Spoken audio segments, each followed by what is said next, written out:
Hello everyone, welcome to Keerthi hues. ఈరోజు fruit custard ఎలా చేసుకోవాలో చూద్దాం.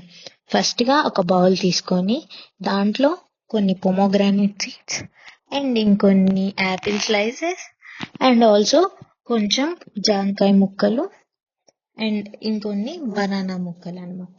మీరు కొంచెం వీలైతే బనానా దీని మీద కొంచెం ఎక్కువ వేసుకోండి, లైక్ కొంచెం టేస్ట్ ఎన్హాన్స్ చేస్తుంది. అండ్ ఒక హాఫ్ లీటర్ మిల్క్ తీసుకొని దాంట్లో 300 గ్రామ్స్ షుగర్ వేసుకొని బాగా దాంట్లో డిసాల్వ్ అయ్యి కరిగిపోయేంత వరకు మీడియం ఫ్లేమ్లో పెట్టి బాగా అలాగా తిప్పుతూ ఉండండి నేను చూపించిన విధంగా.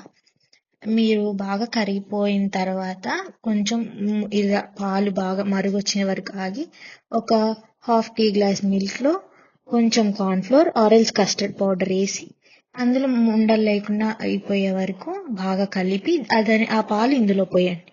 ఇందులో పోసి బాగా థిక్ కన్సిస్టెన్సీ, ఇప్పుడు నేను చూపిస్తున్నాను కదా, ఇలా ఈ కన్సిస్టెన్సీ వచ్చే వరకు తిప్పుతూనే ఉండండి, లేదంటే అడుగంటిపోతుంది. సో ఈ కన్సిస్టెన్సీ వచ్చాక స్టవ్ ఆపేసుకొని ఒక హాఫ్ అన్ అవర్ పక్కకు పెట్టేయండి. దాంట్లో ముందుగా కట్ చేసుకున్న ఈ Apple and guava, banana, pomegranate ఏదైతే ఉన్నాయో అవంతా ఫ్రూట్స్ అంతా మీకు నచ్చిన ఫ్రూట్స్ కూడా యాడ్ చేసుకోండి. అదంతా వేసేసి ముక్కలు చితికిపోకుండా చిన్నగా కింద నుంచి పైకి అలా కలపండి. అండ్ దాంట్లో మీకు నచ్చితే కనుక చియా సీడ్స్ ఆరెల్స్ సబ్జా గింజలు ఒక 10 minutes ముందుగా నానబెట్టి దీంట్లో కలుపుకున్నారంటే మీకు ఒంటికి బాగా చలవ చేస్తుంది అనమాట. మీ బాడీలో హీట్ అంతా రెడ్యూస్ అవుతుంది. అండ్ ఆల్సో ఒక 1 hour ఫ్రీజ్ చేసి you are good to go.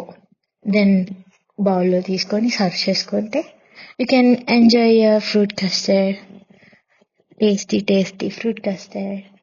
Thanks for watching.